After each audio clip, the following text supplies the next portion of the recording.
Bonjour à tous, bienvenue au webinaire Immigration et inégalité en santé au temps du COVID-19. Alors écoutez, on va prendre quelques minutes pour s'assurer que tout le monde qui est inscrit puisse s'enregistrer et entrer dans le webinaire. Et ensuite, je vais présenter l'événement et aussi m'assurer que tout le monde connaît les petits détails techniques. Donc, on se donne 2 minutes encore et on commence sous peu.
Écoutez, je pense qu'on va y aller. Donc, encore une fois, bienvenue à ce webinaire Immigration et inégalité en santé au temps de la COVID.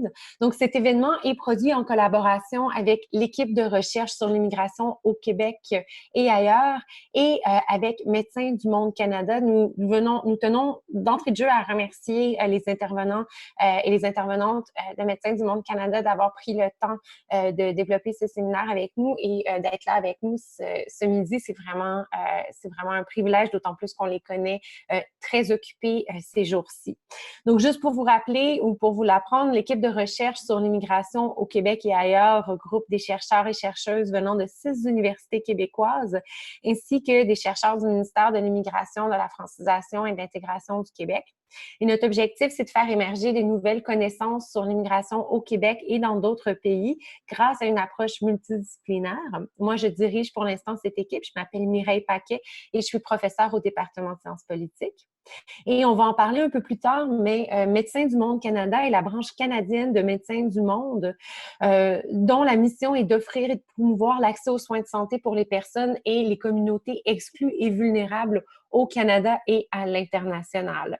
Nos présentatrices vont nous en parler un peu plus, mais déjà, c'est important de mettre la table. Avant de commencer vraiment dans le vif du sujet, quelques notes techniques pour s'assurer que le webinaire se passe bien. Donc, la première chose à savoir, c'est que comme nous fonctionnons en mode webinaire, toutes les personnes dans l'audience sont par défaut avec un micro fermé. Donc, vous n'avez pas à vous inquiéter de faire du bruit. Ça veut dire aussi que la caméra est fermée par défaut. Il ne vous sera pas possible d'utiliser votre caméra ou votre micro pendant que vous écoutez le webinaire. Je vais vous expliquer dans une minute comment vous pouvez, par contre, interagir avec nous. L'autre chose à savoir, c'est que cet événement est enregistré et qu'il sera disponible sur plusieurs plateformes web dans les jours qui suivent. Comme vous êtes inscrit, nous allons vous faire parvenir les liens, ce qui vous permettra aussi d'avoir accès aux diapositives par le biais de l'enregistrement vidéo de la présentation. Et notez que comme nous travaillons en mode webinaire, même si c'est enregistré cette présentation-là, votre confidentialité est protégée parce qu'on ne garde pas d'informations sur le nom des participants ou les questions qu'ils ont posées. Donc, vous n'avez pas à vous en faire avec ça. Donc, le webinaire ce midi va se dérouler en 2 étapes. Premièrement, une présentation par Chloé Sébron et Rachel Laberge-Mallette. Et deuxièmement, une période de questions où vous, dans l'auditoire, serez en mesure de pouvoir poser des questions plus spécifiques. Donc, pour poser des questions, on va vous demander d'utiliser le bouton questions-réponses et je vais juste partager mon écran une minute pour vous donner un exemple. Merci de ne pas trop rire à la photo que j'ai trouvée parce que c'est un peu drôle. Alors, comme vous pouvez probablement le voir ici, attendez. Est-ce que ça fonctionne? Vous voyez mon écran avec des joueurs de football ou des hommes sportifs. Donc, c'est un exemple de ce que vous probablement voyez, soit en français ou en anglais, sur votre écran pour le moment. Et donc, je vous invite, si vous voulez poser des questions, à cliquer sur le bouton qui dit soit question-réponse, donc Q et R, ou si vous êtes en anglais, Q et A. En cliquant sur ce bouton, vous allez avoir la chance d'écrire votre question et nous, on va être en mesure de la gérer et de la poser aux présentatrices après leur présentation. Tout au long de la séance, si vous avez des problèmes techniques, si vous avez de la difficulté à poser vos questions, Madame Catherine Ardès, est-ce que vous pouvez faire un petit bonjour? Oui.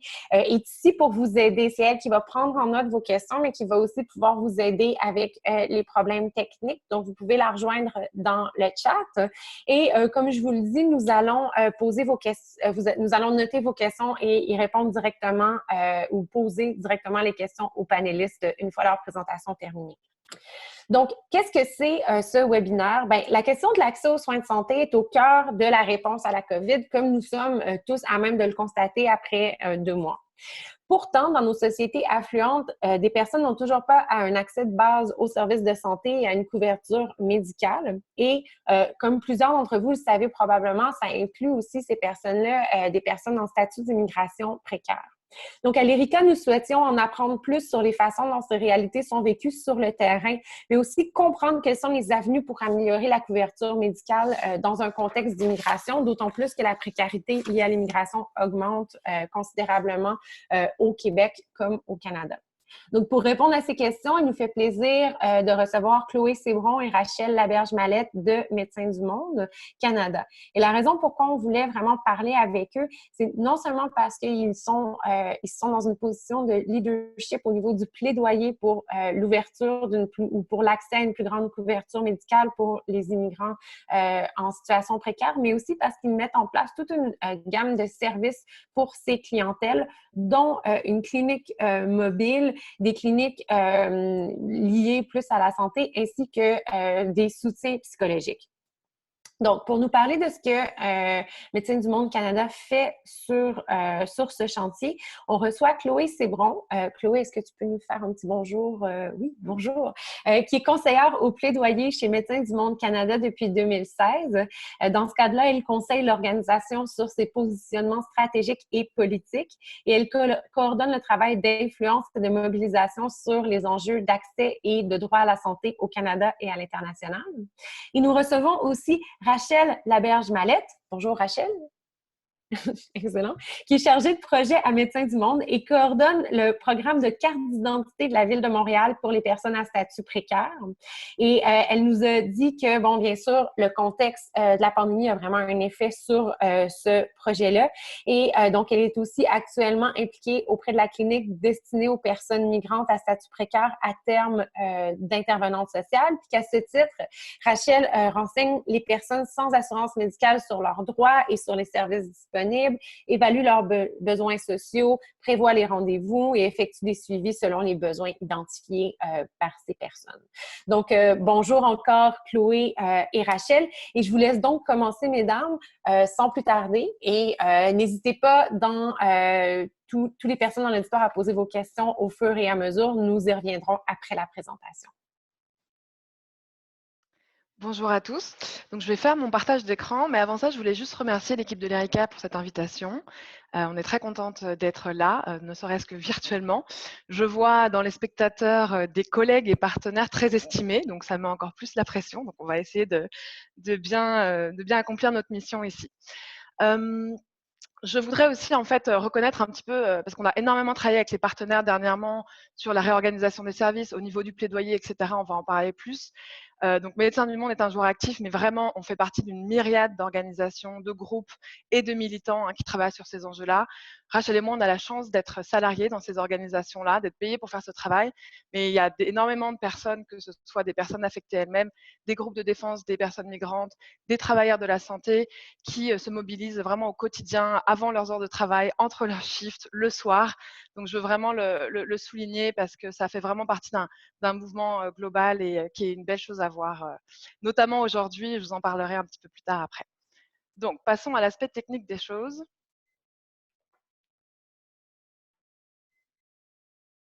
Voilà, je pense qu'on va y arriver.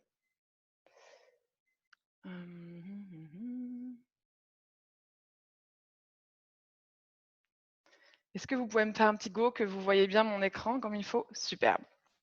Donc, on a choisi ce sujet de l'immigration et des inégalités en santé parce qu'il est très proche de l'histoire de Médecins du Monde. La création de notre organisation, la première mission en fait à la fin des années 70, c'était en mer de Chine auprès des réfugiés, enfin demandeurs d'asile vietnamiens qui fuyaient le Vietnam et que personne ne voulait accueillir justement. Ça nous rappelle aussi des événements sur la Méditerranée un petit peu plus récents. Et la première mission, même avant qu'en fait que l'organisation soit vraiment créée, ça a été d'affréter un bateau de secours et de témoignages en fait auprès de ces personnes-là. Donc c'est vraiment une cause et des enjeux qui sont vraiment au cœur de notre mission, au cœur de notre histoire. Et cette thématique-là, elle n'a cessé de se renforcer malheureusement, on va se le dire, à travers les années. Et ce qu'on appelle nous cette thématique migration, droit et santé, c'est vraiment un triptyque auquel on tient. Est devenue en fait une priorité, une thématique d'action vraiment phare pour le réseau Médecins du Monde, vraiment d'un point de vue international. On est à la fois dans les pays de départ, dans les pays de transit, dans les pays d'accueil et même dans les pays de retour, parce qu'on sait que ces mouvements sont pendulaires aujourd'hui. Et vraiment, notre mission, c'est de soigner, d'accompagner et de témoigner tout au long du parcours migratoire.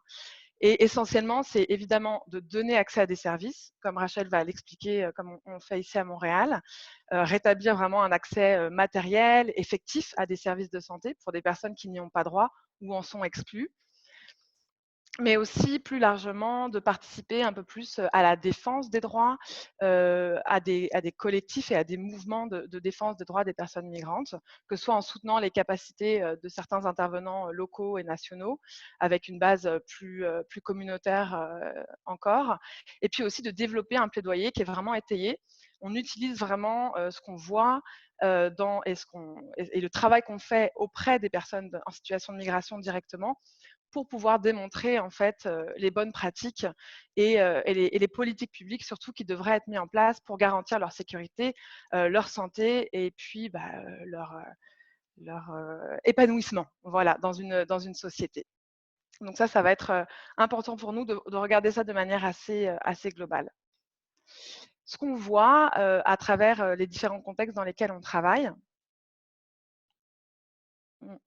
et que ce soit finalement en Afrique subsaharienne, en Asie du Sud-Est, dans différents pays européens, dans les Amériques aussi, notamment au Canada, avec des contextes qui sont très variés.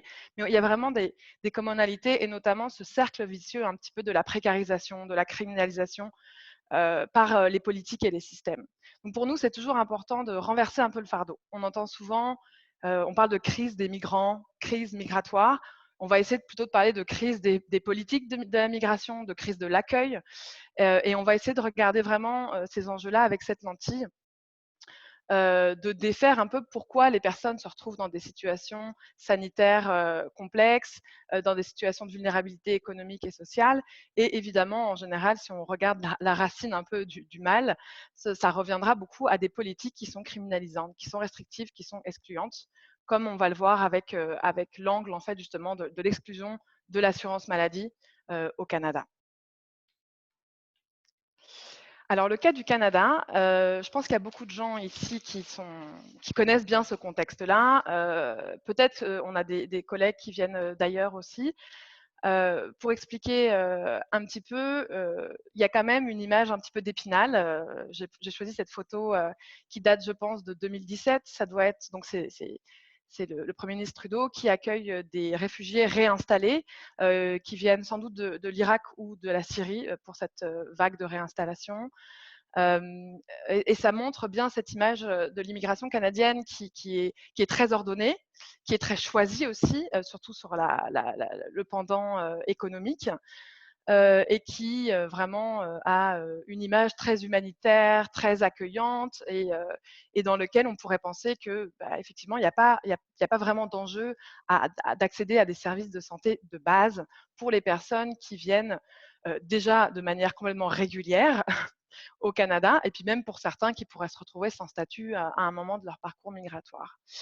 Au Canada, il y a une loi canadienne sur la santé qui, normalement, dans ses grands principes, a à la fois l'accessibilité et l'universalité. Donc, on pense rapidement à un système de santé qui est universel.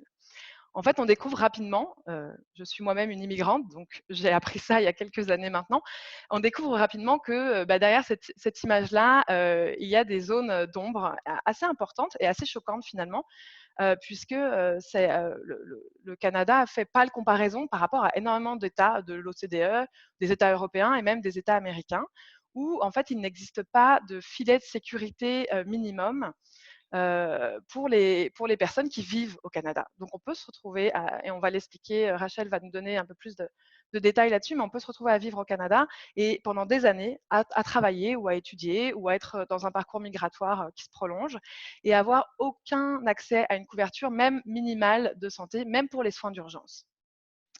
Et c'est vrai que c'est assez surprenant par rapport à la pratique d'autres États européens qui, eux, garantissent à partir du moment où on peut démontrer que ça fait 3 mois qu'on est sur le territoire, même si on n'a pas de statut, on va avoir accès à un filet sanitaire minimum, que ce soit en France, en Espagne. Et c'est aussi le cas dans plusieurs États américains, parfois pour toute la population sans undocumented, comme on dirait là-bas, ou pour certaines catégories tout du moins.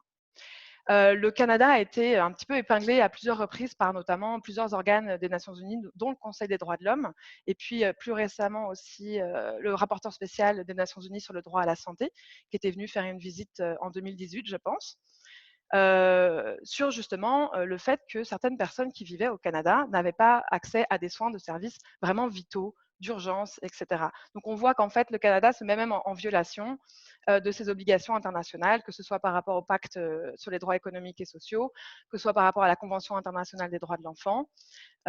Donc on peut dire que le Canada n'est pas un bon élève en ce qui a trait justement à l'accès aux services de santé et puis au droit à la santé des personnes qui résident sur son territoire. Si on remet ça dans le contexte de la Covid-19, évidemment, on sait que globalement, il y a beaucoup de littérature qui est sortie dernièrement dessus. Les personnes en situation de migration, que ce soit de la migration choisie ou forcée, sont plus vulnérables au contexte de la Covid-19 pour différents types de raisons. On va les découvrir aussi avec Rachel ensuite pour le contexte canadien. Et on voit que le contexte canadien en particulier est un contexte de risque accru pour ces personnes-là, puisque en laissant des centaines de milliers de personnes sans accès à une assurance maladie, il est clair que c'est un contexte où bah, si on est une personne sans assurance, on va avoir plus de risques pour sa sécurité, sa santé, sa précarisation que dans un contexte où on aurait accès à ce filet de sécurité. Et justement, en fait, pré-Covid-19, et c'est de là qu'est née la clinique pour personnes migrantes de Médecins du Monde. En 2005-2006, le réseau international de Médecins du Monde a fait une étude sur justement les vulnérabilités liées à l'immigration et à la santé. Et nos collègues européens, eux, ont trouvé que c'était vraiment les personnes sans statut, évidemment, à travers les pays européens qui étaient à risque. Parce que même s'il y avait des filets de sécurité, parfois l'information n'était pas là, les barrières existaient encore. Donc ils sont vraiment, eux, concentrés sur une réponse plus d'orientation et de soutien social à ces personnes-là pour les rediriger vers les ressources qui existaient dans le système, justement. Médecins du Monde Canada a choisi déjà une population plus large, et on va l'expliquer, qui est les personnes qui ont parfois des statuts mais pas accès à l'assurance maladie, et aussi a choisi de faire nous-mêmes des interventions en santé avec des médecins bénévoles qui interviennent directement auprès de certains patients. Ce qui n'est pas du tout le cas en Europe. Et d'ailleurs, le reste de notre réseau est parfois un peu surpris qu'on fasse de l'intervention directe comme ça dans un pays comme le Canada, où justement on penserait que les services existent. Donc voilà, je vais m'arrêter là pour la petite introduction et puis je vais passer la parole à Rachel qui, elle, va justement nous expliquer un peu plus ce qu'on fait ici au Canada et les enjeux spécifiques que rencontrent les personnes avant et après la Covid par rapport au manque d'accès à l'assurance maladie. Donc, bonjour à toutes et tous. Et maintenant, comme ma collègue Chloé vous a fait une introduction, je vais plonger plus dans les activités qui ont lieu directement dans notre clinique de Médecins du Monde et vous expliquer les populations qu'on rejoint par le biais de notre clinique et nos différentes actions à Montréal. Donc, tout d'abord, Chloé expliquait que depuis 2011, Médecins du Monde Canada a mis sur pied une clinique destinée aux personnes migrantes à statut précaire. Donc, en fait, elle vous parlait des observations qui ont été faites par le réseau de Médecins du Monde, mais plus concrètement, ici à Montréal, on avait déjà des actions qui étaient dirigées envers les populations exclues des services de santé, donc les personnes qui étaient soit en situation d'itinérance ou à risque d'itinérance, des personnes utilisatrices de drogues injectables ou inhalables, travailleuses ou travailleurs du sexe, et par les services qu'elles offraient directement dans la rue avec leur sac à dos, elles se sont rendues compte qu'il y avait des personnes qui avaient des enjeux d'accès aux soins qui n'étaient pas liés à leur contexte de vie, mais plutôt liés à leur contexte migratoire et l'absence de couverture médicale. Puis en fait, l'impossibilité d'avoir une couverture médicale à moyen et ou long terme. Donc, ça a amené une réflexion sur l'offre de services qu'on pourrait éventuellement développer pour les personnes migrantes sans couverture médicale à Montréal. Donc, la clinique a vu le jour en 2011, puis aujourd'hui, bon, elle a beaucoup évolué au fil du temps. Et le nombre de personnes qu'on reçoit à la clinique ne cesse d'augmenter. Donc, ce qui démontre qu'il y a vraiment un besoin présent et qui ne se résout pas pour le moment. Donc, à la clinique, les personnes qu'on rencontre, je vais y revenir un petit peu plus tard, mais je vais vous expliquer qui les personnes voient avant toute chose. Donc, la clinique, elle est composée de travailleurs sociaux et d'infirmiers. Puis comme Chloé l'a dit précédemment, en fait, on travaille avec des médecins bénévoles.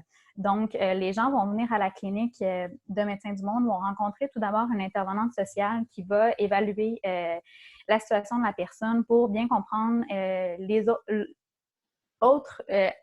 outre le fait que la personne se présente pour une raison médicale la majeure partie du temps, on prend cette occasion-là pour voir s'il y a des besoins sociaux de défense de droits, d'information, pour évaluer s'il y a une possibilité de régularisation de statut, pour évaluer parfois s'il y a aussi une couverture médicale possible, mais qui était inconnue de la personne. Donc, après avoir vu la travailleuse sociale, la personne va être évaluée par une infirmière qui va voir les besoins en santé. Et ça se peut que ça s'arrête là si l'infirmière est en mesure de répondre aux besoins de la personne. Et si elle détermine par contre que la personne a besoin de voir un médecin, on va planifier un rendez-vous avec un médecin par la suite. Tous nos médecins, comme on l'expliquait, sont des médecins bénévoles. Il faut comprendre que la clinique, elle est limitée dans les soins qu'on peut offrir parce qu'on ne fait pas partie du système de la santé. On a des ressources humaines limitées, on a aussi des ressources matérielles limitées. Donc, il faut comprendre que c'est une clinique qui ne peut pas agir en cas d'urgence et qu'on va plutôt voir les personnes pour des besoins ponctuels et des suivis, par exemple, de maladies chroniques comme le diabète, l'hypertension et autres choses. Mais les limites de la clinique, on les rencontre au quotidien. Je vais y revenir un petit peu plus tard. Donc, puis je veux aussi souligner que la clinique et les actions qu'on fait à Montréal ne pourraient pas exister sans tous les bénévoles impliqués à différents niveaux. On a près de 300 bénévoles impliqués à la clinique migrants. Donc, c'est tant des bénévoles à l'accueil, donc le premier contact avec les personnes qui viennent nous rencontrer, les bénévoles qui viennent pour offrir des consultations juridiques, donc des avocats, les médecins bénévoles, les infirmières bénévoles et tout autre professionnel qui viennent nous soutenir pour que nos activités puissent avoir lieu. Puis, on travaille aussi en partenariat avec différentes organisations, différentes cliniques pour offrir des services un peu plus amples et pour adresser des besoins que parfois, nous, on ne peut pas directement adresser, mais qu'on peut rediriger vers des partenaires avec qui on a développé des ententes pour une offre de soins.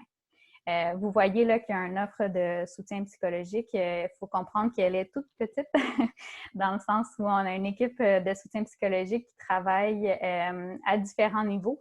Et à la clinique migrante, on a des psychologues qui sont parfois en mesure d'offrir un soutien psychologique pour des personnes qui auraient accès à aucun soutien psychologique par le biais de d'autres organismes autour de nous. On peut passer à la prochaine diapo. Donc maintenant, peut-être la question qui vient en tête pour plusieurs d'entre vous, ou peut-être qu'il y en a qui sont déjà familiers avec ça, comme Chloé a expliqué, en fait, on a un système de santé qui malheureusement exclut beaucoup de personnes. Donc, on se retrouve avec plusieurs personnes qui ont des statuts encore valides ou des personnes qui n'ont malheureusement plus de statut sans couverture médicale. Donc, qui sont ces personnes-là qui peuvent se retrouver sans une couverture médicale au Québec? En fait, on va retrouver des étudiants étrangers qui sont venus pour un programme d'études et avec une intention de s'établir par la suite, mais qui, pendant leurs études, se retrouvent souvent toujours sans accès à une couverture publique, à moins qu'ils fassent partie de certains pays avec lesquels la Régie de l'assurance maladie du Québec a une entente et permet d'avoir un accès à la RAMQ. Mais sinon, plusieurs étudiants étrangers n'ont pas accès à une couverture publique, se retrouvent à devoir payer une assurance privée. Et souvent, les assurances privées sont limitées à certains soins, ce qui fait que il y a des enjeux d'accès aux soins pour eux. Ensuite, on voit aussi des travailleurs temporaires parce que l'accès à une couverture à la Régie de l'assurance maladie du Québec, en fait, dépend de la durée du permis de travail, par exemple, ou dépend du type de permis de travail que la personne a. Ce qui veut dire qu'il y a plusieurs personnes qui se retrouvent avec un permis de travail, mais qui n'ont malheureusement accès à aucune couverture médicale du système public. Donc, il y a aussi les demandeurs d'asile refusés et les personnes sans statut. Donc, des gens qui sont initialement arrivés au Canada avec un statut, qui ont tenté de régulariser leur situation, mais qui malheureusement ont essuyé des refus et se retrouvent maintenant sans statut au Canada et sans couverture médicale. On voit aussi des personnes qui sont en attente d'une demande de résidence permanente qu'ils ont soumise et qui, entre-temps, n'ont pas accès à une couverture médicale. Donc, par exemple, on pourrait penser à une personne qui est en attente d'une demande de résidence permanente qui est parrainée par son conjoint ou sa conjointe et qui, pendant l'attente, a un statut de visiteur, par exemple, ou un permis de travail ouvert, mais qui, malheureusement, n'aura pas accès à une couverture médicale pendant l'attente, qui peut être assez longue parfois, selon les différents parcours. Et j'aimerais attirer votre attention sur le fait que il y a aussi des enfants citoyens canadiens qui n'ont pas accès à la carte d'assurance maladie. Effectivement, en fait, un enfant qui naît au Canada obtient la citoyenneté canadienne de par sa naissance en sol canadien. Mais malheureusement, la Régie de l'assurance maladie interprète l'admissibilité à son programme en fonction du statut des parents et ou de la couverture des parents. Donc, si un enfant naît en sol canadien et est donc citoyen canadien, mais que ni un ni l'autre de ses parents a accès à la carte d'assurance maladie et ou est résident ou citoyen canadien, on se retrouve avec un enfant citoyen canadien qui n'a pas accès à la couverture offerte par la Régie de l'assurance maladie du Québec et ça peut durer pendant un bon moment. Et on se retrouve à devoir faire des démarches assez exhaustives si on est devant une problématique de santé qui a besoin de soins immédiats. Je vous donne un petit exemple. Dernièrement, on a soutenu une famille qui vient tout juste d'avoir un bébé en 2020 et les parents n'ayant pas de couverture médicale et n'ayant pas de statut permanent au Canada, l'enfant est né au Canada, donc elle est citoyenne canadienne, mais n'avait pas accès à une couverture médicale. Dans les semaines qui ont suivi sa naissance, on a détecté en fait qu'elle était malheureusement atteinte d'un cancer. Donc, et là, on peut réfléchir à avoir un cancer et ne pas avoir de carte d'assurance maladie. Les frais sont vraiment très élevés. L'accès aux soins est vraiment très complexe. Il y a des démarches possibles et d'exceptions pour essayer d'obtenir une couverture médicale, mais c'est très complexe. Et ce qu'il faut comprendre, c'est que malheureusement, il y a une discrimination au niveau même des différents statuts d'immigration et de l'accès aux soins. Puis une discrimination au niveau même de certains groupes de citoyens canadiens qui ont accès à une couverture et à d'autres qui n'y ont pas accès. On peut passer à la prochaine diapo. Maintenant, je vais vous ramener un petit peu plus près de Médecins du Monde, puis on va parler des patients qu'on voit, des personnes qu'on voit à Médecins du Monde. Donc, il faut comprendre qu'étant une ONG, on est limité dans les services qu'on peut offrir et dans la population qu'on peut voir. Donc, nous, on voit en ce moment des personnes qui vivent au Québec, donc qui sont établies ou qui ont une intention d'établissement au Québec. On ne voit pas des gens qui sont seulement de passage ou en voyage au Canada. On voit des personnes qui n'ont évidemment pas accès à une couverture médicale publique ou privée. Et on voit aussi des personnes qui ont des difficultés en fait à couvrir leurs besoins de base. Et par besoin de base, j'entends la difficulté à s'alimenter, à être en mesure de payer son loyer, à se vêtir, donc les besoins vraiment de base quotidiens. Donc, et ça, ce sont les réalités des personnes qu'on voit à la clinique et ce, avant COVID. Donc, ensuite, où j'aimerais attirer votre attention, c'est que la majorité des personnes qu'on voit sont établies ici depuis 3 à 10 ans et même plus que 10 ans. Donc, ce sont des personnes qui parfois sont plusieurs années au Canada sans couverture médicale. Ce qui peut apporter ce qui peut amener vraiment différentes difficultés au niveau de leur santé. Parce que bien que Médecins du Monde existe depuis 2011, c'est une réalité qui existe avant 2011 et qui continue d'exister. Puis, comme on travaille avec des personnes qui ont un statut précaire, il faut comprendre que parfois, l'information n'arrive pas auprès d'eux ou tarde à arriver auprès d'eux, ou parfois, il peut y avoir une certaine méfiance à se présenter et à venir demander des soins. Une méfiance liée à la peur de dévoiler un statut migratoire ou sa situation migratoire, qui fait qu'une personne peut tarder à arriver chez nous. Et si elle tarde à arriver chez nous et à recevoir des soins, sa santé peut être beaucoup plus dégradée au moment où elle vient nous voir que si on l'avait vu plusieurs années avant. Donc, ça démontre vraiment là, un enjeu sur la santé des personnes, le fait qu'il y ait des problématiques d'accès aux soins. Je vous donne un petit exemple pour mettre en lumière ce que j'essaie d'expliquer. Quand j'ai commencé à Médecins du Monde en 2014, j'étais dans la salle d'attente de la clinique et un homme et sa conjointe étaient à côté de moi. Puis, lorsque monsieur a été appelé par le médecin, sa conjointe m'a expliqué que monsieur, en fait, avait le numéro de Médecins du Monde depuis 3 ans, parce qu'on était en 2014, mais n'avait jamais osé nous téléphoner en 3 ans, malgré qu'il avait des besoins de santé qui devaient être il devait consulter. Et cette journée-là où il avait décidé de nous appeler puis de venir nous voir, en fait, il avait aussi mis tous ses effets personnels dans son sac à dos. Parce qu'il s'était dit, si j'arrive là-bas puis je suis à risque d'être dénoncée, je vais être prête à ne pas retourner à la maison et je vais avoir tous mes effets personnels sur moi, je vais pouvoir m'enfuir. Donc, il faut comprendre que malgré qu'on est ouvert et qu'on rejoint des populations puis qu'on met plein de mécanismes en place pour protéger les personnes qui viennent nous voir, il y a parfois une réticence due à une méfiance et à une peur qui freine l'accès aux soins aussi.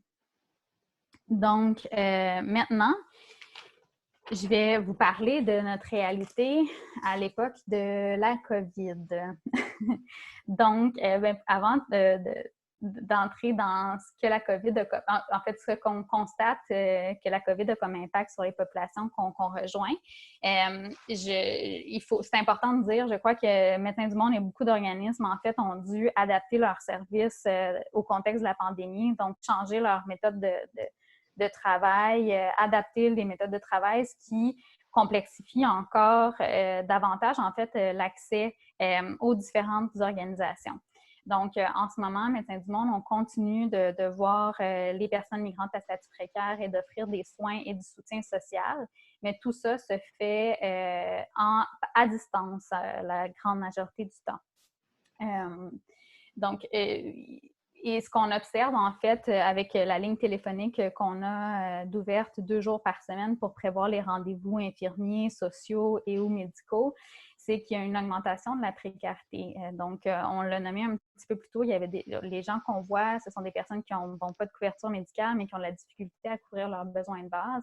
Et là, dans un contexte de pandémie, il y a une augmentation de la précarité par l'isolement que la pandémie crée, donc la distance entre les personnes, mais aussi par les difficultés qui sont encore plus grandes pour l'accessibilité, par exemple, aux banques alimentaires qui ont changé leur façon de travailler, de pouvoir distribuer de la nourriture, par la perte d'emploi et le non-accès aux programmes gouvernementaux qui ont été mis en place. Parce que bien qu'on a des programmes gouvernementaux qui sont là pour soutenir financièrement des gens qui perdent un emploi, malheureusement, ces programmes-là excluent beaucoup de personnes et excluent beaucoup de personnes qu'on voit à Médecins du Monde, donc des personnes avec des statuts d'immigration précaires, donc qui se retrouvent à perdre un emploi qui était déjà précaires, avec des conditions salariales déjà précaires, des heures de travail précaires, des modes de déplacement difficiles.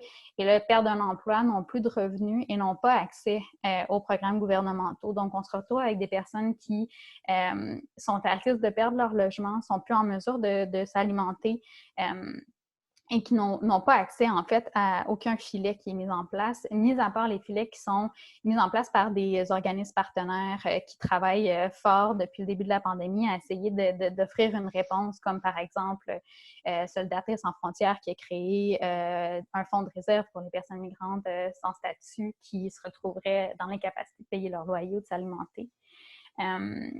On a aussi remarqué qu'il y a des problématiques d'accès à l'information. Je pense qu'on a travaillé très fort en collaboration avec plusieurs organismes à mettre en place des outils dans différentes langues, mais nos gouvernements ont tardé à rendre disponible, en fait, l'information en d'autres langues que le français et l'anglais. Donc, c'est sûr qu'il y avait un enjeu d'accès à l'information et l'information changeait rapidement. Donc, c'était difficile de pouvoir avoir accès à toute l'information dans différentes langues. Et les lignes téléphoniques spécifiques pour la COVID étaient majoritairement en français et en anglais, ce qui rendait difficile les communications pour des personnes qui ne parlent ni français ni anglais. On peut passer à la prochaine diapo. Donc, oui, ce qui m'amène en fait à parler de l'accès aux soins qui était complexe avant la pandémie et qui est d'autant plus complexe maintenant parce que l'offre de soins s'est un petit peu transformée elle aussi. Le Québec a nommé qu'il allait, en fait, qu'il offrait les soins gratuitement à toute personne, peu importe le statut migratoire, peu importe la couverture médicale, en ce qui a trait à la COVID-19. Ceci étant dit, ces directives-là sont parfois pas très bien comprises à différents niveaux ou on remarque des difficultés, en fait, de mise en place de ces directives-là.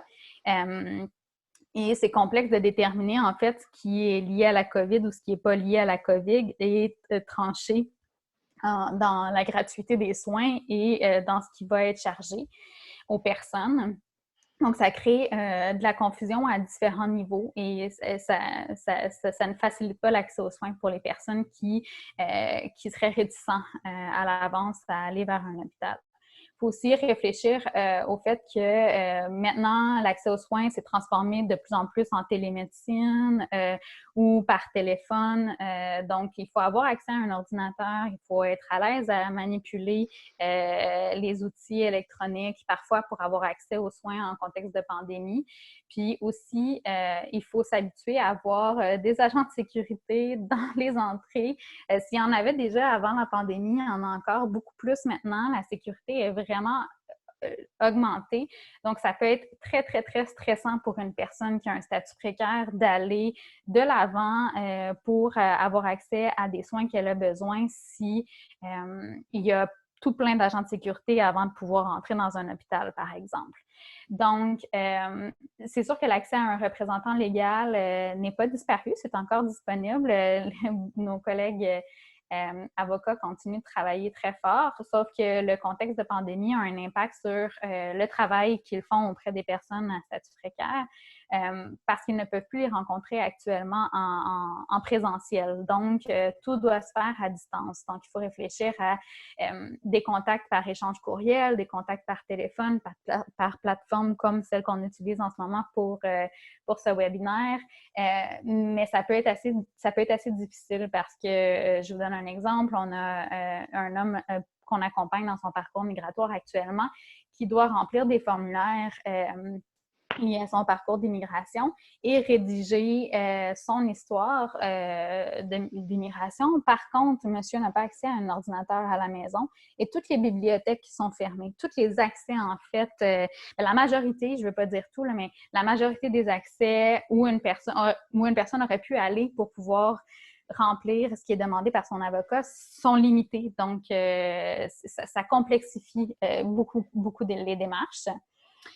Et parfois même, le contexte de la pandémie actuelle a un impact sur les projets migratoires. Donc, récemment, je vous donne plusieurs exemples, mais je pense que ça aide à mettre en lumière concrètement les situations vécues par les personnes. Mais à la ligne téléphonique, on a eu l'appel d'une étudiante étrangère qui est arrivée au Québec dernièrement et qui malheureusement ne pourra pas étudier comme c'était prévu parce que la pandémie a un impact sur la situation financière de sa famille à l'étranger. Et les rend maintenant dans l'incapacité de payer les études ou de soutenir, en fait, financièrement.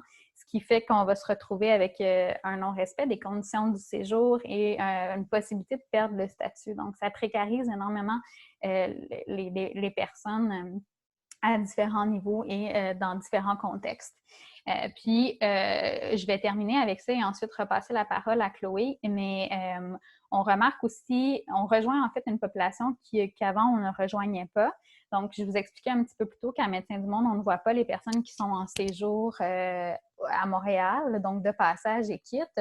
Mais dernièrement, sur notre ligne téléphonique, on reçoit vraiment un grand nombre d'appels de personnes qui sont ici parce qu'elles étaient venues en séjour visiter de la famille, donc des parents ou des grands-parents. Et leur billet d'avion a été annulé et elles n'arrivent pas à contacter leur consulat ou à savoir quand est-ce que les vols vont reprendre. Elles avaient parfois déjà une assurance privée, mais qui est échue parce que le séjour n'était pas supposé durer aussi longtemps. Puis parfois, les ressources financières sont rendues limitées pour pouvoir reprendre une autre assurance. Parfois, l'accès à une assurance privée dans le contexte actuel est difficile. Donc, on se retrouve avec des personnes qui ont besoin de soins, mais qui n'y ont pas accès et qui sont pris au Canada, sans accès aux soins, sans savoir quand est-ce qu'ils vont pouvoir quitter pour leur pays d'origine et avoir accès aux soins à la maison. Puis,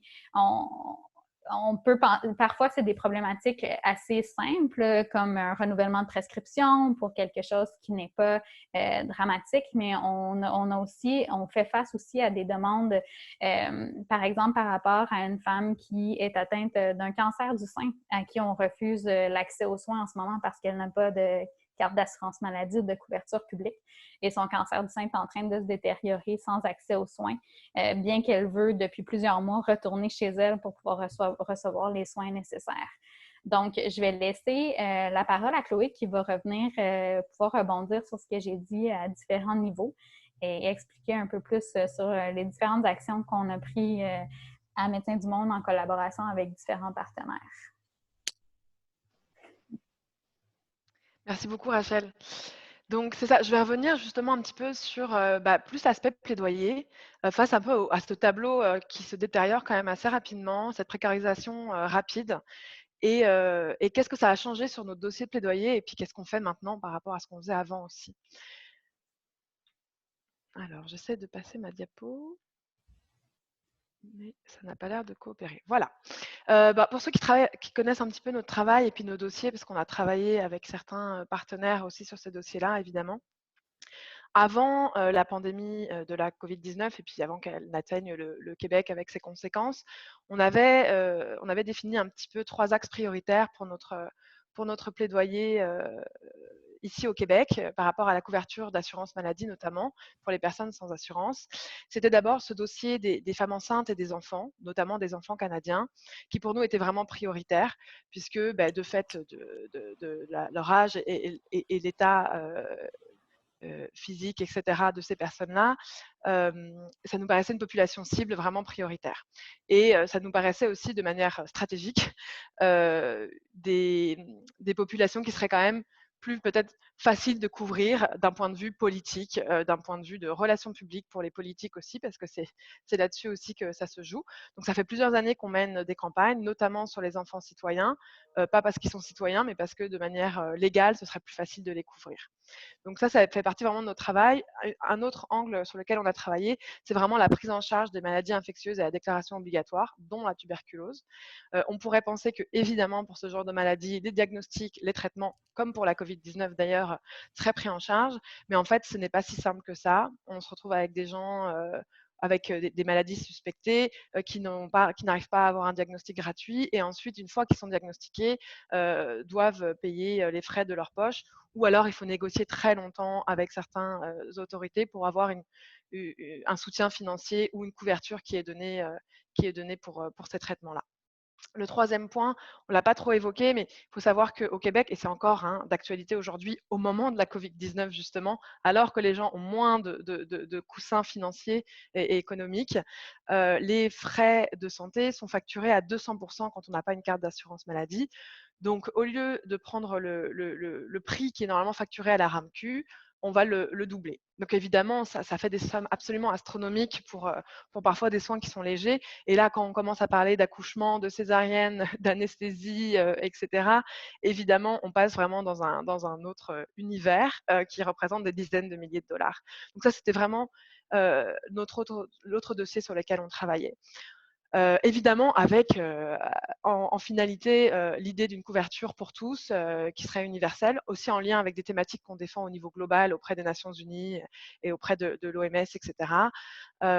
Mais quand même, cette pensée un peu plus stratégique d'y aller par étapes. La Covid-19 change un petit peu ce décor-là, avec un petit peu de canaux, un petit peu de phénomènes. Un qui a été très bien décrit par Rachel, qui est vraiment la précarisation rapide, de plus en plus de personnes qui sont concernées par le manque d'assurance maladie, par une situation économique et sociale précaire, donc vraiment un besoin accru d'une couverture de santé.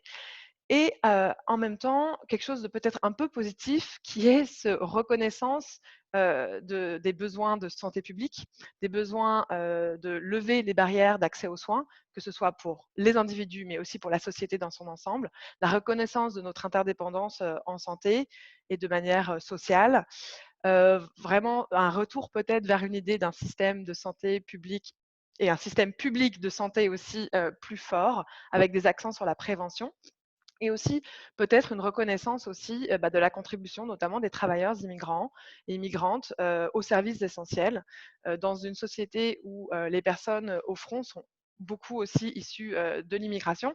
Et on l'a vu dernièrement dans les couvertures médias, dans des articles un petit peu aussi sur les demandeurs d'asile, parfois rejetés et parfois sans assurance maladie, qui travaillent au front dans les secteurs essentiels comme l'agriculture, comme la santé et d'autres services essentiels. Donc, cette idée que peut-être une couverture universelle de santé est possible, ça s'aligne aussi avec des recommandations qui étaient déjà données par l'Organisation mondiale de la santé. Mais là, évidemment, ces déclarations-là, elles ont été réitérées quand il y a eu des recommandations aussi des experts en financement de la santé de l'OMS qui disent ça, ce sont des bonnes pratiques axées sur la prévention, ça va vous coûter moins cher à la fin et surtout, ça va rendre votre système de santé beaucoup plus efficace. Et on ne peut pas oublier une partie de la population. Il faut vraiment que la réponse, dans le contexte de la pandémie, pas seulement pour les soins Covid, mais en général par rapport à la santé, soit globale. Donc, on a vu une évolution des politiques à travers la province. Je vais parler d'abord de l'Ontario, qui, comme au Québec, il y avait vraiment des trous sur qui avait accès à l'assurance maladie de l'Ontario. Ils ont réagi assez rapidement. Je pense que c'est à partir du 21 mars. Ils ont mis en place une couverture temporaire pour tous les services essentiels de santé, que ce soit à l'hôpital ou à l'extérieur, donc même pour les services de première ligne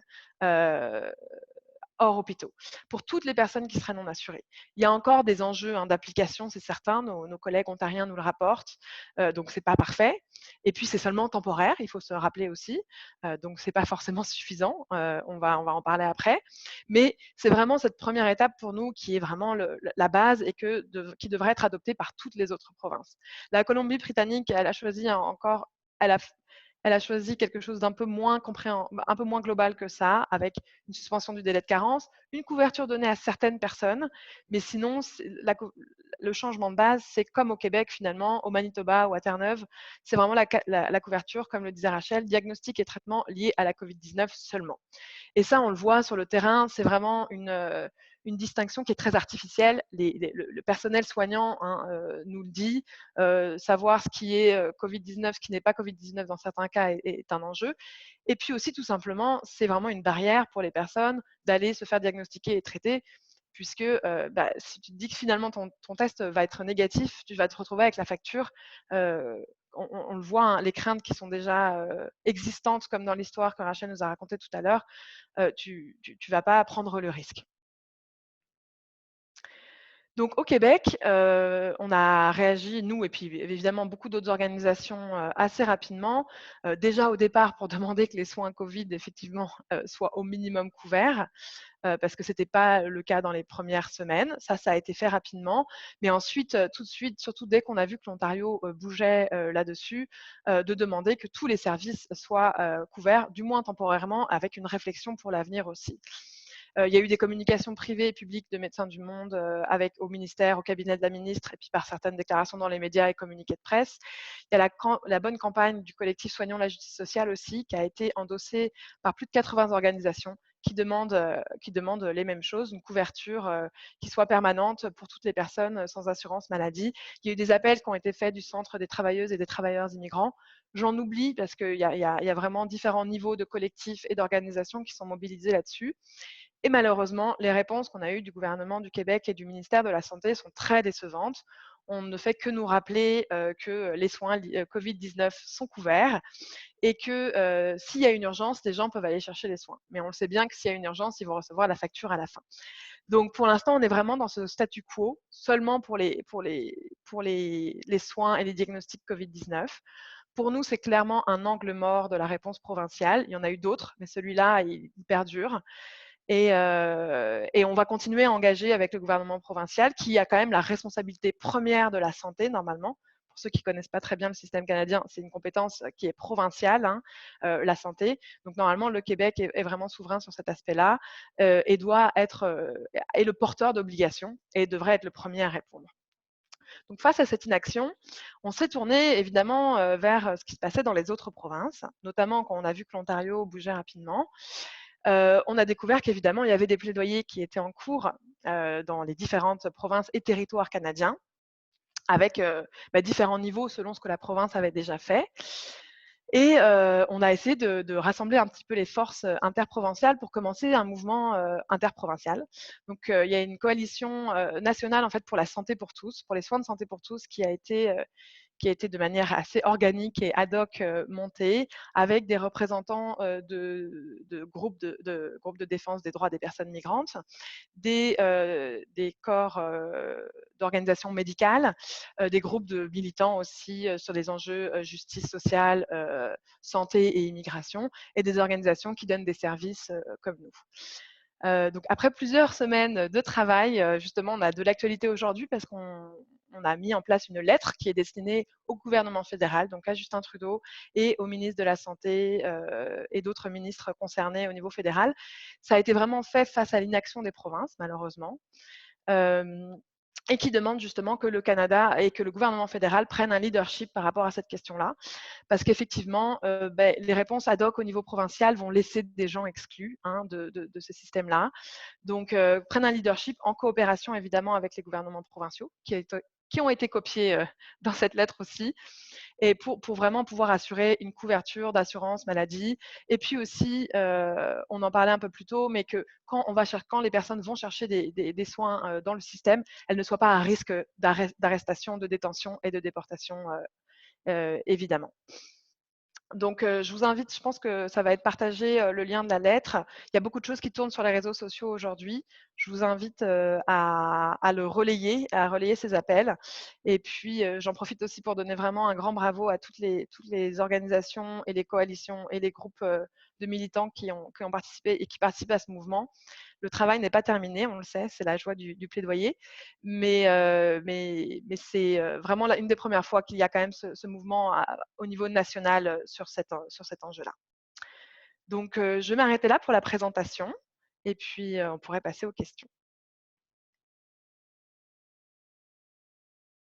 Merci beaucoup, Chloé. Est-ce que tu pourrais arrêter ton partage d'écran, s'il te plaît? Je peux absolument arrêter mon partage d'écran, tout à fait. Parfait. Donc, merci à tous. Merci à Chloé et à Rachel pour cette présentation qui a suscité beaucoup de questions auprès des personnes qui écoutent le webinaire. Donc, je vais tout de suite laisser la parole à Catherine Ardez qui va faire un peu la gestion, qui va commencer à poser des questions. Et j'invite tout le monde à garder un œil sur le chat ou la conversation où certains liens et certaines informations de connexion, par exemple, des courriels pour rejoindre Médecins du Monde Canada seront ajoutés. Donc, Catherine, je te laisse la parole. Bonjour à tous, merci beaucoup. Donc voilà, j'ai essayé de prendre note de toutes vos questions pendant les exposés. Merci aux intervenantes. Il y a pas mal de questions, notamment des demandes de précision ou autres, parce qu'on le sent, c'est une matière qui est quand même très complexe et avec beaucoup de différences. Comme première question, il y avait une question qui se demandait en fait qu'est-ce qui se passe vraiment quand une personne migrante est sans couverture, qu'elle se présente pour avoir des soins. Est-ce qu'il y a un refus des prestataires de soins ou est-ce que c'est une surfacturation qui arrive le plus souvent, c'est-à-dire qu'on peut les avoir mais que ça coûte vraiment très cher? Puis est-ce que là, il y a des différences par rapport au Québec puis dans les autres endroits? Donc, par rapport justement à qu'est-ce qui arrive quand on demande ces soins, est-ce que c'est vraiment qu'une question d'argent ou c'est une question d'accès en tant que tel? Je ne sais pas, peut-être Chloé qui répondrait ou Rachel? Super, je donne Rachel alors la parole. Donc, bonjour. Alors, pour répondre je vais m'en tenir à la situation au Québec pour répondre à la question, en fait. Donc, ce qu'il faut comprendre, c'est que les personnes qui auraient besoin de soins urgents, donc qui sont dans un danger pour leur vie ou pour autrui, auraient accès à des services. Donc, si par exemple, ils se dirigent vers l'hôpital pour une urgence, l'hôpital est dans l'obligation d'offrir des soins. Ce qu'il faut comprendre, c'est que par la suite, il y aurait une facturation. Et comme Chloé expliquait, malheureusement, quand ce sont des personnes sans couverture médicale qui se présentent pour recevoir des soins, il va y avoir une majoration des frais à 200 %. Donc, elle va se retrouver avec une facture plus élevée. Si on n'est pas dans une situation d'urgence, on ne devrait pas aller à l'hôpital, mais plutôt se diriger vers des cliniques sans rendez-vous, par exemple. À ce moment-là, la personne va devoir payer des frais de consultation avant de pouvoir voir un médecin, par exemple. Là, je réponds de façon globale à la question, mais c'est sûr qu'il y a plein d'exceptions, il y a plein de situations particulières. Je sais qu'il y a des histoires de cas auprès desquelles vous avez intervenu ou vous êtes en intervention actuellement. Donc, s'il y a des questions ultra précises de cas particuliers, je vous invite peut-être à nous contacter par la suite pour qu'on puisse y répondre. Mais globalement, ce qu'il faut retenir, c'est qu'une personne en situation d'urgence peut avoir accès à des soins à l'hôpital. Il va y avoir une facture par la suite. On peut faire des ententes de paiement avec l'hôpital par la suite pour ne pas avoir à payer tout d'un coup. Merci beaucoup, Rachel. Alors, il y avait une autre question par rapport plus spécifiquement à la clinique de soins donc, qui a été présentée au début de l'intervention de Rachel, qui a lieu à Montréal. Mais la question, c'était de savoir, est-ce qu'il y a d'autres endroits au Québec où il y a ce type de service qui est offert par Médecins du Monde? Qu'est-ce qui se passe dans les régions ou dans d'autres endroits, donc par rapport à cet accès ou par rapport plus spécifiquement à l'action de Médecins du Monde, puis à cette aide de première ligne que vous avez mise en place? Rachel, je te mets la vidéo. Parfait, puis je pense que Chloé pourra compléter ensuite la question. Donc, Médecins du Monde a des actions pour les personnes migrantes à statut précaire sans couverture médicale à Montréal seulement. Ceci étant dit, la clinique, elle est située à Montréal, mais on peut desservir des gens qui ne vivent pas à Montréal. On n'est pas limité là, au niveau du lieu de résidence de la personne. Il y a aussi différentes initiatives qui sont mises en place, entre autres à Québec. Il y a 2 cliniques qui acceptent de voir des personnes dans des situations particulières qui n'auraient pas de couverture médicale due à leur statut migratoire. Il y a des initiatives à Toronto, en Ontario aussi, où il y a des cliniques qui voient les personnes sans couverture médicale. Et à Montréal, il y a aussi une autre clinique qui s'appelle Head and Hands, pour certains qui la connaissent peut-être déjà, qui voit les jeunes, donc jusqu'à 25 ans, de 14 à 25 ans, 12, 25 ans, je me trompe toujours entre 14 et 12. 12-25 ans, sans couverture médicale, ils les voient gratuitement. Donc, il y a plusieurs initiatives dans différents endroits, mais au Québec, on n'est pas beaucoup à offrir ce type de soins-là. C'est ce qu'il faut retenir, je crois. Je vais laisser compléter Chloé si tu as autre chose à ajouter. C'est sûr que la clinique de Médecins du Monde, elle existe à Montréal parce que c'est là qu'on a estimé qu'il y avait le plus de besoins et que malheureusement, nos ressources sont aussi limitées. Par contre, on nous rapporte qu'il y a des besoins peut-être grandissants dans les régions de plus en plus. Donc ça, c'est quelque chose dont on est bien conscient. Cela étant dit, notre but, c'est pas de multiplier les cliniques Médecins du Monde. Justement, le but, c'est vraiment de résoudre ça par des solutions systémiques, par faire que les personnes qui sont aujourd'hui exclues du régime d'assurance provinciale puissent avoir une couverture maladie rapidement, pour pas que ce soit des organisations comme nous, avec des moyens limités, on va se le dire, avec une proposition d'offres limitée qui soit la solution ultime à ça. On ne pense pas que ce soit normal. Notre but, c'est pas de dupliquer le système, c'est plutôt d'offrir ces soins parce qu'il y a vraiment un besoin maintenant, mais c'est aussi de montrer que c'est une faille et que c'est au gouvernement et aux autorités responsables d'y répondre. Merci beaucoup. Il y avait aussi une question par rapport à un cas qui a été mentionné par rapport au plaidoyer, mais donc le cas de ces enfants canadiens, mais qui n'ont pas forcément accès aux soins de santé parce que leurs parents sont en statut précaire. Puis par rapport, il y avait une question qui portait un peu sur l'évolution de ça, parce qu'il y aurait eu peut-être une plainte à un moment qui aurait été déposée, puis un changement de règlement qui aurait suivi à la RAMQ. Donc il y avait quelqu'un qui se demandait justement où ça en était la situation. Puis, qu'est-ce qu'on avait vu comme évolution sur ce dossier? Et je donne tout de suite la parole à Chloé. Donc ça, c'est vraiment un des dossiers phares de Médecins du Monde au niveau plaidoyer depuis avant 2016, mais aussi depuis 2016 de manière un peu plus stratégique et un de mes dossiers phares aussi. Donc, où est-ce qu'on en était quand la pandémie est arrivée en fait sur ce dossier-là? Alors effectivement, nous, on avait en fait transmis ce dossier à la protectrice du citoyen en 2017 déjà, même en 2016 déjà, qui avait rendu en 2018 un rapport qui épinglait finalement la pratique de la RAMQ, qui précisait bien que la Régie d'assurance maladie du Québec faisait une interprétation trop restrictive de la loi sur l'assurance maladie et que ces enfants-là devraient avoir accès à une carte soleil, donc à la couverture du régime d'assurance maladie du Québec directement à leur naissance. Donc ça, c'était très clair de la part du protecteur du citoyen. L'enjeu, c'est que le protecteur du citoyen, il donne des recommandations, mais il n'a pas forcément, c'est pas obligatoire.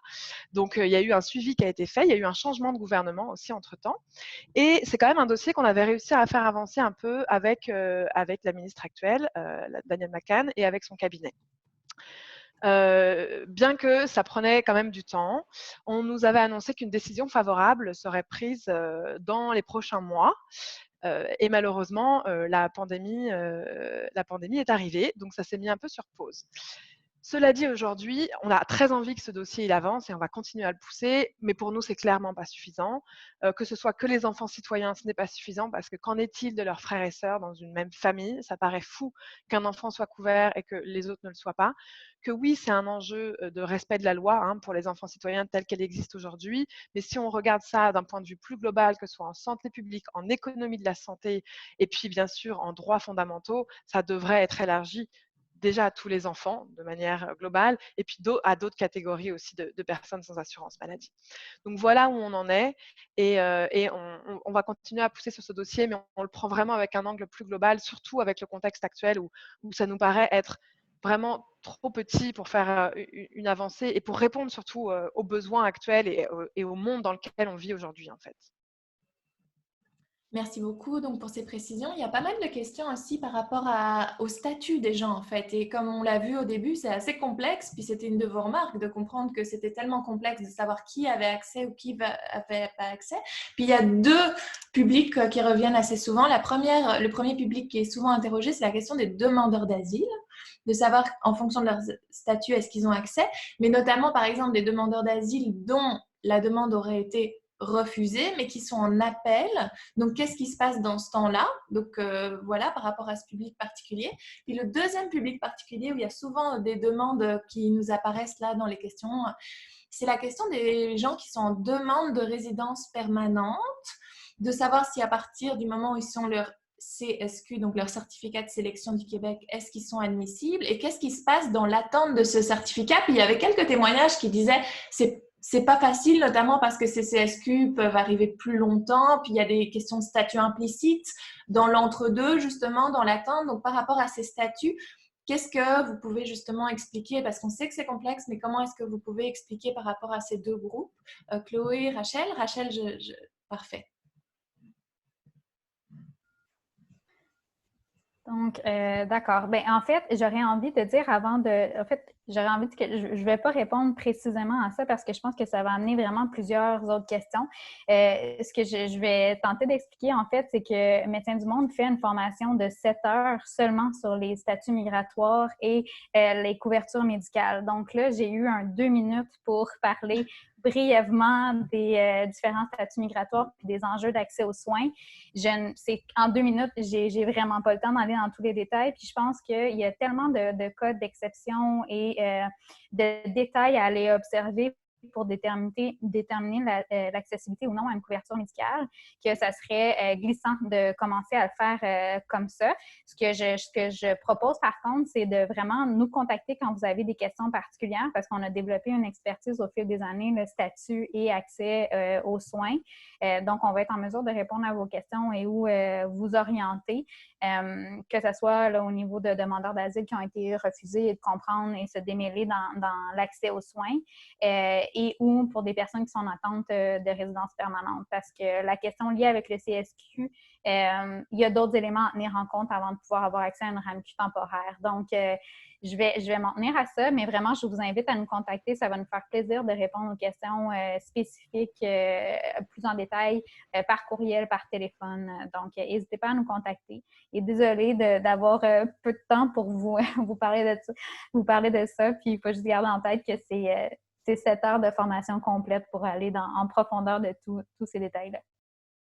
Si je peux me permettre, juste pour ajouter, on a mis l'adresse pour vous contacter dans le plan de conversation, mais à la suite de la présentation, on va aussi envoyer dans le courriel de remerciement les contacts pour toute information. Donc, ça sera possible là de pouvoir contacter Médecins du Monde pour de l'information sur des cas particuliers.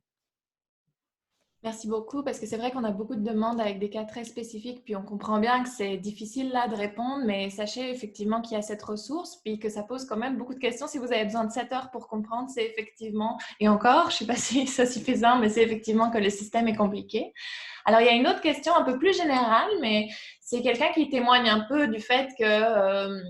qui se demande en fait quelles sont les actions politiques ou les démarches qu'on peut faire pour changer les choses au Québec par rapport à ça. Puis la personne qui demande ça, en plus, elle témoigne qu'elle-même, quand elle a été en statut précaire, qu'elle était étudiante, son fils a été diagnostiqué d'un cancer, puis que ça la touche donc directement. Puis on peut tous avoir des histoires qui nous touchent. Mais donc, qu'est-ce qu'il faut faire? C'est une question évidemment très générale, mais comment est-ce qu'on pourrait changer les choses par rapport justement au plaidoyer ou aux choses en tant que tel par rapport à la situation actuelle? Peut-être que je donne la parole à Chloé, puisque c'est la responsable du plaidoyer. Alors, il y a plusieurs avenues. Déjà, il y a des groupes qui sont déjà mobilisés, donc j'invite toujours les gens à les rejoindre, que ce soit pour Médecins du Monde, que ce soit le collectif Soignons la justice sociale, que ce soit les initiatives du Centre justement des travailleurs et travailleuses immigrantes et immigrants. Donc, peut-être rallier ces actions-là. Il y a une lettre en ce moment qui est ouverte pour signature par le collectif Soignons la justice sociale. On pourra vous la faire parvenir. Nous, il y aura peut-être des choses qui vont sortir de notre côté, donc je vous invite, les références de nos réseaux sociaux vont être données après. Je vous invite à nous suivre sur les réseaux sociaux, à suivre nos actualités. Ensuite, n'hésitez jamais à contacter vos députés. Franchement, je pense que c'est souvent nos meilleurs alliés dans ces dossiers-là. Aller directement vers les cabinets ministériels, c'est un petit peu plus incertain. Ils en reçoivent beaucoup de demandes. Ils sont très occupés en ce moment aussi. C'est vrai que l'avenue des députés est quand même, vraiment une avenue intéressante, surtout pour les individus. On l'utilise en tant qu'organisation et en tant que groupe, certainement. Mais c'est vrai que, en tant qu'individu, faire part de vos inquiétudes par rapport à des dossiers, citoyens à vos députés, je pense que c'est quelque chose qui doit être fait. Ça fait partie de notre rôle et c'est surtout ça fait partie de leur travail à eux d'y répondre et en général, ils sont quand même, assez, motivés à répondre à ce genre de choses, avec des affiliations politiques différentes. On a quand même vu des mobilisations se faire, de différents députés, de différents partis. Donc je vous invite toujours, que ce soit un dossier particulier déjà, premièrement, évidemment, il faut le faire. On le recommande toujours, mais même si c'est pour une cause un peu plus générale, comme celle on va dire, de l'absence d'action du gouvernement du Québec par rapport à ce dossier-là, je vous invite toujours à reprendre des lettres qui ont déjà été faites par d'autres, à les renvoyer et puis à appuyer ce que font les organisations. Merci beaucoup. On s'excuse, je pense qu'on n'a pas bien envoyé les liens, donc on va le faire tout de suite. Je pense que peut-être que tout le monde ne les voit pas, mais donc on va les reposter parce que je vois quelqu'un qui nous dit très gentiment qu'ils ne sont pas visibles. Donc ils arrivent, merci de le dire, parce que parfois avec tous ces outils de séminaire en ligne, on n'est pas sûr. Alors il y avait aussi une question par rapport à la clinique à Montréal, puis je pense que c'est plutôt une question pour Rachel, mais de savoir c'est qui les gens qu'on voit pour l'instant dans cette clinique. Puis quelle est la situation par rapport au COVID aussi? Puis, en première ligne, là, donc, qui sont les citoyens qui font appel aux soins à Montréal? Puis, on en a un peu parlé, mais comment la COVID est venue bouleverser tout ça? Puis, qu'est-ce qu'on voit sur place par rapport aux soins qui sont donnés pour l'instant? Rachel, est-ce que... Oui, parfait. Je mets la vidéo. Donc, pour répondre à la question, en fait, je crois qu'on a tenté d'y répondre un petit peu tout à l'heure en expliquant qu'à Médecins du Monde, on voit les personnes qui n'ont pas de couverture médicale ni provinciale ni fédérale, donc pas accès à la Régie de l'assurance maladie du Québec ni au programme fédéral de santé intérimaire et qui n'ont pas accès à une couverture médicale privée. Donc, les personnes qui se retrouvent sans accès à des couvertures médicales sont des personnes qui ont des situations migratoires diverses. Il y a des personnes en attente de statut, par exemple. Il y a des personnes avec un permis de séjour temporaire, il y a des personnes sans statut et je ne sais pas si je l'ai dit, mais les personnes qui attendent une réponse d'une demande qu'ils ont soumise aussi. En ce qui a trait au contexte de pandémie actuellement, donc à la clinique de Médecins du Monde, on ne voit pas les personnes qui ont besoin de soins spécifiquement liés, par exemple, à des symptômes ou à ce qui a trait à la COVID-19, mais on fait plutôt du référencement vers les services offerts par le système de santé publique, puisque le système de santé publique offre les soins gratuitement, peu importe le statut, la couverture médicale, en ce qui a trait au dépistage de la COVID et aux soins nécessaires liés à la COVID. Donc, on va plutôt réorienter à ce niveau-là et nous, on ne voit personne qui a des symptômes ou qui ont besoin de soins spécifiquement liés à la COVID. Je pense que j'ai fait le tour de la question. Si j'ai oublié quelque chose, n'hésite pas, Catherine. Oui, merci beaucoup. Merci pour la réponse. On essaye au mieux de voir toutes vos questions. Merci pour les questions. Ça montre vraiment qu'il y a beaucoup de choses à dire, notamment sur ces questions de statut, puis quand est-ce qu'on a cette couverture ou pas. C'est, comme on l'a dit, c'est quelque chose qu'il faut aussi voir au cas par cas.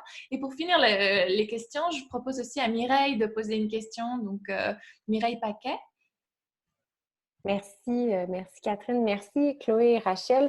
En fait, moi j'avais une question qui dépasse peut-être votre expertise, mais je me demandais si vous pouviez nous renseigner sur la façon dont les hôpitaux à l'extérieur de votre clinique collaborent ou pas avec les autorités en immigration. Donc, bien entendu, vous avez parlé de la crainte de plusieurs personnes d'entrer en contact avec les autorités publiques. Vous nous avez dit que cette crainte-là était renforcée à l'heure actuelle pour plein de raisons tout à fait valables. Mais j'aimerais savoir, au Québec en particulier, est-ce qu'on sait si les hôpitaux communiquent de l'information aux autorités, soit les policiers ou soit les autorités qui sont responsables de la mise en œuvre de la loi sur l'immigration? l'immigration quand les gens vont consulter. Donc, est-ce que ces craintes-là sont valides? En fait, elles sont valides, ces craintes-là, mais en pratique, qu'est-ce qui se passe? Si vous pouviez nous renseigner un peu là-dessus, ce serait très utile. Rachel va répondre. Oui, donc c'est une excellente question. En fait, je pense que ce qui est important de retenir, par exemple, quand on parle spécifiquement de personnes sans statut, c'est que malheureusement, le risque zéro n'existe jamais.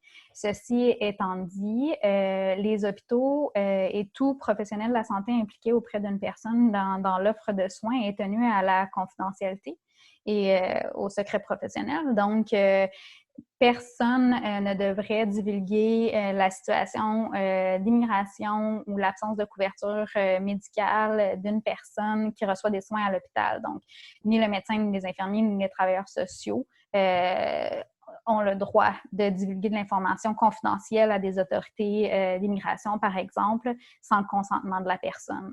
Bien sûr, là, il y a des exceptions que je pense qu'on connaît tous, là, mais sinon, ils doivent protéger l'information des patients qu'ils soignent dans leurs institutions.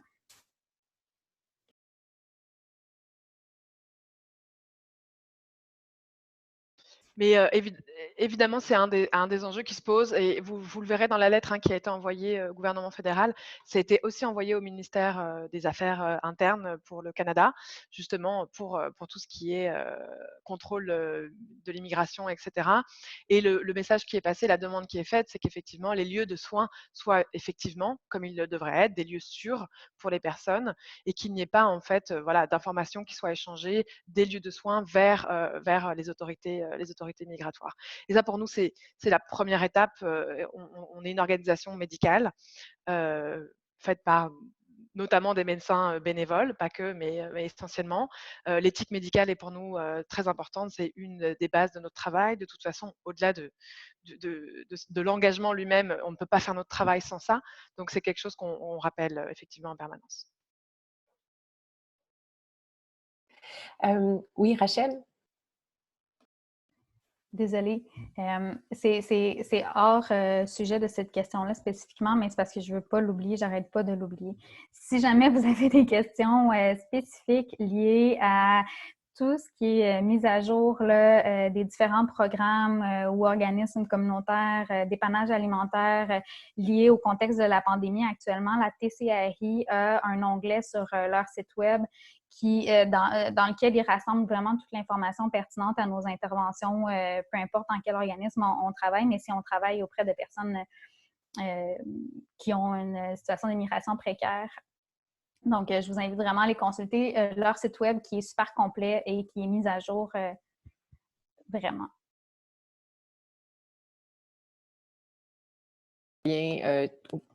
Pardon. On va mettre le lien tout de suite. Catherine, je pense que je suis en sourdine. Est-ce que c'est vrai ou... Non? OK, pardon. Écoutez, ça clôt notre webinaire pour aujourd'hui. Bien entendu, on a lu toutes les questions sur les cas particuliers et encore une fois, on vous invite fortement à communiquer avec Médecins du Monde pour avoir une meilleure orientation et une réponse vraiment adaptée à votre situation. J'aimerais vraiment remercier Chloé et Rachel du temps qu'ils nous ont donné puis d'avoir partagé leur expertise. Je pense que ça a vraiment mis en lumière une situation complètement aberrante en contexte canadien et qui est à propos de laquelle, je pense, on fait face à une très bonne fenêtre d'opportunité pour le changement de politique. Donc, je vous invite tous, bien entendu, à visiter la pétition qu'on a mise dans les commentaires, mais elle vous sera aussi, bien entendu, communiquée par courriel. J'ajoute finalement en notre note technique que d'autres personnes nous l'ont demandé. Le vidéo de la présentation sera aussi communiqué à toutes les personnes et sera mis en ligne dans les prochains jours. Donc, si vous avez eu de la difficulté si vous avez de la difficulté à faire ou si vous avez eu de la difficulté à prendre des notes et que vous avez encore des questions, bien, vous aurez cette ressource-là qui sera disponible pour un bon moment. Je termine ici. Je fais un autre partage d'écran pour vous annoncer que nous faisons que nous organisons un autre webinaire. L'ERICA organise un autre webinaire la semaine prochaine, vendredi prochain, de 10h à midi ou 11h30. Ça sera à voir, intitulé « Les demandeurs d'asile au temps de la COVID-19, le point sur la situation au Canada ». Donc, on aura la chance d'avoir Mme Diane Otis du Haut-Commissariat des Nations unies pour les réfugiés au Canada, qui va nous parler de ce qui se passe avec la fermeture à la frontière, les suspensions temporaires pour l'entente tiers sur les pays sûrs avec les États-Unis, mais aussi tout ce qui se passe plus largement à l'échelle internationale. Donc, je vous invite à y assister si ça vous intéresse. Il sera aussi retransmis de la même manière. Donc, c'est très utile pour nous si vous pouvez vous enregistrer parce que ça nous permet de planifier combien de personnes et tout ça et d'avoir la bonne licence vidéo. Donc, le lien est dans la conversation aussi. Et nous, j'ai pas dit la bonne personne, hein, Rachel, je m'excuse, c'est Denise. C'est Denise Otis. Et le lien sera dans le plan de conversation, mais il sera aussi envoyé par courriel en même temps que l'information sur Médecins du Monde ainsi que toute l'information sur la présentation. Donc, nous, on vous remercie infiniment. On vous souhaite un bon jeudi et un bon week-end. Encore une fois, merci beaucoup, Chloé, et merci, Rachel. D'autres choses pour terminer? Moi, je veux juste bien faire la pub de service. Donc, l'ERICA, on a un beau site internet. N'hésitez pas à le visiter, erica.org. On a aussi une infolettre à laquelle vous pouvez vous inscrire. Puis, on vous enverra aussi, évidemment, comme Mireille l'a dit, la vidéo de ce webinaire. Et on est aussi présent sur Twitter, Facebook, justement pour partager des informations sur les connaissances qu'on a sur l'immigration au Québec et ailleurs. Donc, n'hésitez pas à nous suivre, que ce soit pour les prochains webinaires, mais on a d'autres activités qui vont venir aussi bientôt puisqu'on s'adapte aux circonstances. Puis, on essaye justement de partager un maximum d'informations et de connaissances, même à distance, des webinaires, des activités et autres. Donc, n'hésitez pas à nous suivre, que ce soit sur les réseaux sociaux ou sur Internet. Puis, ce sont des belles activités qui permettent justement de partager ces informations. Et j'allais dire la même chose pour Médecins du Monde, sinon ma collègue des communications va m'en vouloir. Donc voilà, on est sur Instagram, sur Twitter, sur Facebook. N'hésitez pas à nous suivre sur LinkedIn aussi. C'est sûr que c'est quand même là, au-delà de la communication, là, mais c'est là qu'on va donner les mises à jour sur les dossiers aussi. Vous pouvez aller sur notre site internet qui est médecinsdumonde.ca. On a vraiment un onglet spécifiquement sur les services de la clinique pour les personnes migrantes à statut précaire, mais aussi les engagements que vous pouvez prendre auprès de l'organisation, que ce soit en tant que bénévole, en tant que donateur, en tant que membre. Donc, je vous invite à vous renseigner. Et puis, voilà, on a hâte de vous tenir au courant des avancées des dossiers avec, j'espère, des bonnes nouvelles. On l'espère. Donc, merci à tous et bonne fin de journée.